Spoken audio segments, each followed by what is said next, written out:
చేస్తున్నావు? అందరికీ good evening. Bread omelette వేస్తున్నా. ఇవైతే ఫస్ట్ రోస్ట్ చేస్తున్నా. రోస్ట్ చేసేసి తర్వాత ఎగ్ వేస్తా. ఇవి మంచిగా రోస్ట్ కావాలి. ప్లేట్లో తీసుకుందాం.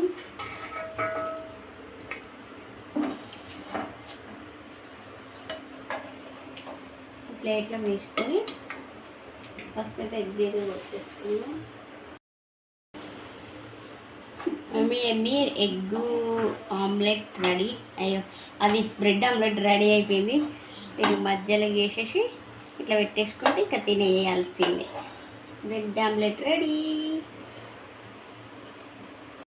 బ్రెడ్ ఆమ్లెట్ రెడీ అయిపోయింది. బ్రెడ్ ఆమ్లెట్ వేసేసిన అన్నమాట. ఇంకా వేయమంటే వేసిన. ఇప్పుడే రెడీ అయిపోయింది. చెరొకటి తినేస్తారు ఇంకా వాళ్ళైతే.